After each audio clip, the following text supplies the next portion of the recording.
नमस्कार दोस्तों, मैं आज आपको रेफ्रिजरेशन साइकिल एक्सप्लेन करने वाला हूँ। अगर इस वीडियो को आपने एंड तक देखा तो आपके पूरे डाउट्स क्लियर हो जाएंगे रेफ्रिजरेशन साइकिल के रिगार्डिंग। इसके पहले आपने एक वीडियो बनाया था जिसके अंदर आपने आरवाइस गैस को अगर एज अ रेफ्रिजरेंट एज्यूम किया तो किधर क्या प्रेशर रहेगा, क्या टेम्परेचर रहेगा, वो अपन ने बताया था। अभी इस वीडियो के अंदर मैं आपको R410 या R32 रेफ्रिजरेंट अगर गैस यूज़ किया अपने सिस्टम के अंदर तो इसके क्या वैल्यू रहेगा किधर एसी में, तो इसके बारे में पूरी डिटेल जानकारी मैं आपको बताने वाला हूँ। जो अपनी एसी का जो रेफ्रिजरेशन साइकिल है या कोई भी रेफ्रिजरेशन साइकिल है उसमें सबसे इंपॉर्टेंट चार चीज़ें होते हैं। एक होता है पहला अपना कंप्रेसर, दूसरा होता है कंडेंसर, तीसरा होता है एक्सपेंशन वाला, चौथा होता है इवेपोरेटर। जो कंडेंसर और इवेपोरेटर दो कॉइल होते हैं, एक्सपेंशन वाला अपना कैपिलरी होता है, कंप्रेसर जो होता है उसको क्या सबसे इंपॉर्टेंट पार्ट माना जाता है अपना रेफ्रिजरेशन साइकिल के अंदर का। क्यों? क्योंकि कंप्रेसर का काम होता है रेफ्रिजरेंट को सक करना, उसको कंप्रेस करना, उसका प्रेशर बढ़ाना और टेम्परेचर बढ़ा के उसको आगे भेज देना। एक रेफ्रिजरेशन साइकिल के अंदर का एक मूवेबल पार्ट है। दूसरी चीज़ है जो तीन चीज़ें होती है, सॉरी जो चार कंपोनेंट होते हैं, ये चार कंपोनेंट के बाद हर एक रेफ्रिजरेंट का अलग अलग स्टेज, अलग अलग प्रेशर और टेम्परेचर होता है, वो मैं आपको एक्सप्लेन करने वाला हूँ। इसके लिए अपन ने इसके अंदर आप एज्यूम कर रहे हैं कि R410 या R32 गैस अगर इसके अंदर यूज़ किया तो उसका सक्शन प्रेशर जो होता है, सक्शन प्रेशर कितना होता है 110 से 130 psi जो होता है। अपन 110 psi मान के चलते हैं, उसका सक्शन प्रेशर 110 psi है, जिसका टेम्परेचर 10 से 12 डिग्री सेल्सियस है, राइट।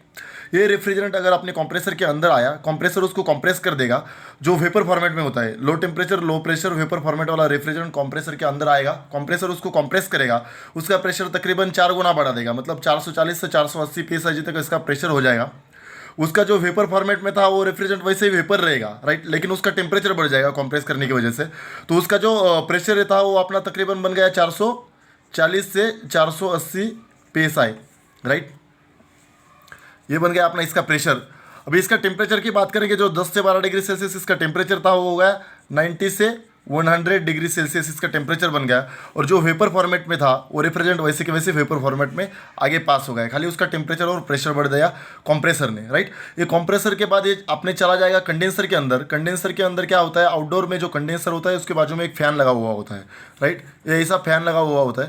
फैन जब चलता है तो कंडेंसर के जो फेंस होते हैं उसके कॉन्टैक्ट में से एयर वो आगे पास कर देता है। जैसे एयर पास कर देगा, ये 90 से 100 डिग्री सेल्सियस का रेफ्रिजरेंट इसके अंदर फ्लो होता रहता था।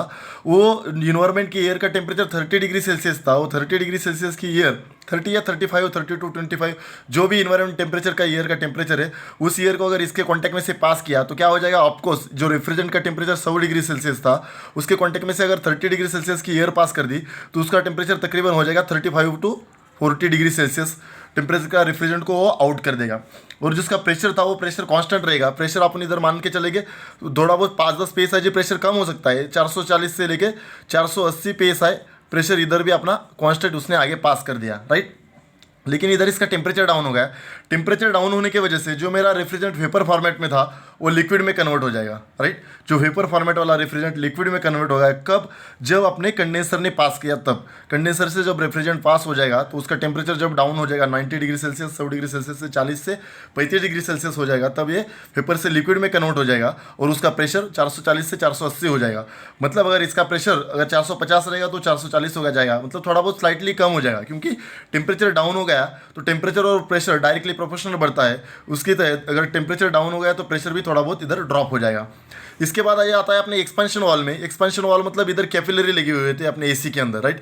कैपिलरी से पहले इधर एक फिल्टर लगा हुआ आता है। ये फिल्टर क्या काम करता है, अगर जब ये मैकेनिकल पार्ट है कंप्रेसर जब कंप्रेशन करने का काम करता है तब इसके अंदर से कुछ मैकेनिकल पार्ट का वियर ऑफ जब निकलता है या कुछ कार्बन निकलता है जब ब्रेजिंग वगैरह करके, तो ये आगे आके कैपिलरी में चोक ना हो, इसको रोकने के लिए इधर एक फिल्टर लगा हुआ होता है। वो फिल्टर उसको फिल्टर करके रेफ्रिजरेंट को अपने आगे भेजेगा। जो एक्सपेंशन वाला होता है कैपिलरी होते हैं, इसके अंदर क्या प्रोसेस होता है, इसके अंदर एक्सपेंशन का प्रोसेस होता है। एक्सपेंशन बोले तो इसका प्रेशर ड्रॉप करने का काम होता है।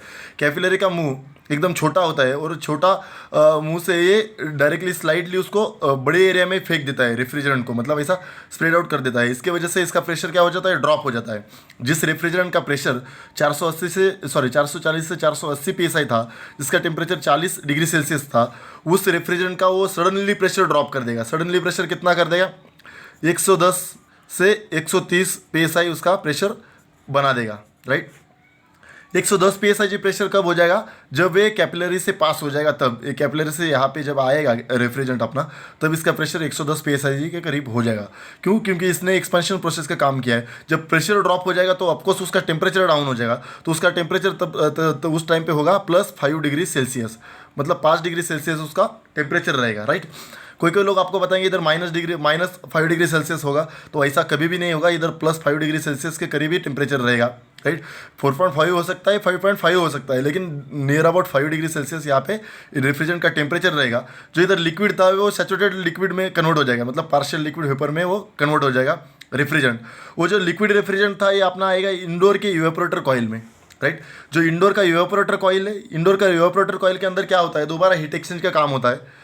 इसके सामने एक फैन लगा हुआ होता है जिसको अपन ब्लोअर बोलते हैं। वो ब्लोअर के मदद से जो रूम के अंदर की एयर होती है, जिसका टेम्परेचर तो अपन 30 डिग्री सेल्सियस पकड़ के चलेंगे, 28 32 जो भी है रूम का टेम्परेचर एयर का, वो 30 डिग्री सेल्सियस की एयर ये 5 डिग्री सेल्सियस वाले रेफ्रिजरेंट के कॉन्टैक्ट में से, ये जो रेफ्रिजरेंट है इसके अंदर इसका टेम्परेचर है 5 डिग्री सेल्सियस, इसके कॉन्टैक्ट में से जब 30 डिग्री सेल्सियस की एयर जाएगी तो एयर का टेम्परेचर तो डाउन हो जाएगा, लेकिन जो रेफ्रिजरेंट का टेम्परेचर था वो रेफ्रिजरेंट का टेम्परेचर बढ़ जाएगा। और रेफ्रिजरेंट का टेम्परेचर हो जाएगा अपना 10 से 12 डिग्री सेल्सियस। मतलब यहाँ से जो रेफ्रिजरेंट आउट हो रहा है उसका टेम्परेचर 10 से 12 डिग्री सेल्सियस हो जाएगा, और जो लिक्विड फॉर्मेट में जो रेफ्रिजरेंट था वो वेपर फॉर्मेट में कन्वर्ट हो जाएगा। अगर इनकेस कुछ अमाउंट ऑफ रेफ्रिजरेंट अगर वेपर फॉर्मेट में कन्वर्ट नहीं हुआ तो क्या हो जाएगा, यहाँ पे एक ऑक्यूमुलेटर लगा हुआ है कंप्रेसर के पहले, वो ऑक्यूमुलेटर के थ्रू उसको एक सेफ्टी डिवाइस भी बोलते हैं, कंप्रेसर के सेफ्टी के लिए लगा हुआ होता है। अगर कंप्रेसर में लिक्विड रेफ्रिजरेंट चला गया तो कंप्रेसर का जो हेड होता है वो खराब हो सकता है, राइट। तो इसके लिए अपने को लिक्विड रेफ्रिजरेंट कभी भी कंप्रेसर में चला नहीं जाना चाहिए। कंप्रेसर में जो जाएगा वो वेपर फॉर्मेट वाला रेफ्रिजरेंट ही जाना चाहिए। इसलिए कंप्रेसर के पहले ऑक्यूमुलेटर लगा हुआ होता है। ऑक्यूमुलेटर जो भी अगर इनकेस बाय डिफॉल्ट कुछ अगर लिक्विड रेफ्रिजरेंट यहाँ से पास हो गया तो उसको वेपर में कन्वर्ट करके अपने कंप्रेसर को भेज देगा। इस तरीके से ये साइकिल कंटिन्यूसली रन होती रहेगी। अगर लास्ट वीडियो में मैंने एक क्वेश्चन पूछा था कि अगर जिस R22 का जो रेफ्रिजरेशन साइकिल मैंने पूछा था कि जिसका जो सही आंसर देगा कि यहाँ पे सर्विस वाल कहाँ पे लगे हुए होते हैं रेफ्रिजरेशन साइकिल में, जो आउटडोर के पास सर्विस वाल होते हैं वो कहाँ पे लगे हुए होते हैं, वो जो अगर बंदा सही उसका आंसर देगा उसको अपन कुछ ना कुछ गिफ्ट भेज देंगे। इसके इस वीडियो के लिए भी वही सेम क्वेश्चन है। जो आदमी इसमें बताएगा इस वीडियो ये रेफ्रिजरेशन साइकिल के अंदर वीडियो का स्क्रीनशॉट निकाल के वो मुझे उसको टिक करके भेज देगा कि सर यहाँ पे या यहाँ पे या यहाँ पे कहीं पे कहाँ पे इसके सर्विस वाल होते हैं, उसको अपन गिफ्ट भेज देंगे। दूसरी चीज़ है, अगर इनके सिस्टम के अंदर जब रेफ्रिजरेंट की क्वांटिटी कम हो जाती है, मतलब कहाँ से अगर रेफ्रिजरेंट लीक हो गया तो आपने देखा होगा कि उसके जो डिस्चार्ज लाइन होती है, जो कंप्रेसर की डिस्चार्ज लाइन होती है यहाँ पे, तो यहाँ पे बर्फ़ जमना स्टार्ट हो जाता है और इंडोर तक वो बर्फ़ ऐसा जमता है। तो बर्फ़ क्यों जमता है, इधर जब एक्सपेंशन प्रोसेस होती है, जब यहाँ से प्रेशर, जब आप देखोगे अगर रेफ्रिजरेंट की क्वान्टिटी डाउन हो गई, राइट, रेफ्रिजरेंट की क्वान्टिटी कम होगी तो एक्सपेंशन ज़्यादा हो जाएगा। रेफ्रिजरेंट की क्वांटिटी कम होने की वजह से यहाँ पे एक्सपेंशन जब हो जाएगा तो यहाँ पे टेम्परेचर +5 डिग्री सेल्सियस से भी और कम हो जाएगा। मतलब यहाँ पे टेम्परेचर माइनस में चला जाएगा। इनकेस अगर माइनस में चला जाने की वजह से यहाँ पे बर्फ़ जमना स्टार्ट हो जाता है। ये है पूरा रेफ्रिजरेशन साइकिल का डिटेल्स। अगर इसके अंदर कुछ डाउट रहेगा तो कमेंट बॉक्स में जाके कमेंट करो, अपने इस चैनल को सब्सक्राइब करो और इस वीडियो को अपने दोस्तों में और व्हाट्सअप ग्रुप में शेयर कर दीजिए। Thank you everybody, thank you so much.